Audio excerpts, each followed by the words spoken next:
E-mini S&Ps posting yet another new all-time high, new daily high, new weekly close, new monthly high close. So stocks right now getting the full Monty, seeing a lot of bullishness as we head into the weekend. Month end certainly didn't deter buyers from stepping up. Earnings, which were a little bit mixed today, but have been strong overall, been pushing equity indices across the board higher, but certainly in the E-minis.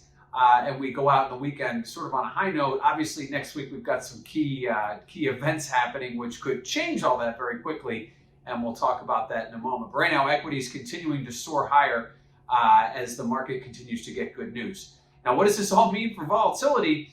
Well, looking at equity volatility, it's been one of those inverse reactions. The higher stocks go, the lower volatility goes, and that's exactly what happened. The VIX index closed at its second lowest monthly close since the beginning of the pandemic. That's on a monthly basis, hovering down there right around 16. So you start to see it get down below 16 and 15. You know the market pulse is very low. We aren't seeing a whole lot of fear priced into the market right now with equities, despite the fact that we are on all-time highs, despite the fact that there's a lot of news coming out, and despite the fact that there is still a great amount of uncertainty out there, whether it's economic, geopolitical, you name it.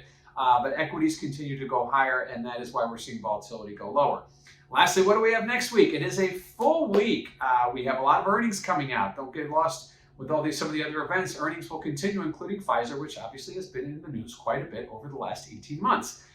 We also have an FOMC meeting where they're anticipated to announce a tapering announcement, which would be step one in several steps of them actually raising rates, but taking back some of their asset purchases clearly would be a hawkish step. Now, that is expected to be announced. Whether they implement it instantly or wait until a month down the road or wait until the end of the year, all the details of that should be given to us, and Mr. Powell will speak live at the end of his typical press conference that we see after FOMC meetings. The tone obviously will be very important in equities, which have been continuing to rally despite the fact that we do have a hawkish Fed.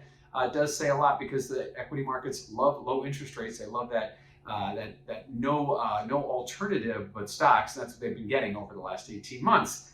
Secondly, we have the non-farm payroll number on Friday. And after last month's debacle, right now we're expecting about 400,000 new jobs. Clearly, the market wants to see some kind of a revision as well. A weak job market might mean the Fed is on hold for longer, at least to keep rates lower. A strong job market means they might move a little bit faster. But either way, right now we're looking at any kind of rate hike from the Fed towards the middle to latter half of 2022, possibly even early 2023. So what they'll be looking for is in the moment type numbers. And if we get a strong jobs number, the equity market's probably going to like that. Obviously, they like to see a booming economy, and with the equity markets on the high, that may be enough to give it a bit of a nudge higher, given the fact that the Fed is not going to be raising rates this week, next week, or the week after. So equity markets heading into the weekend, new all-time highs on a stronger earnings season. But look out, we've got an FOMC and a non-farm payroll a couple days apart next week that could change everything.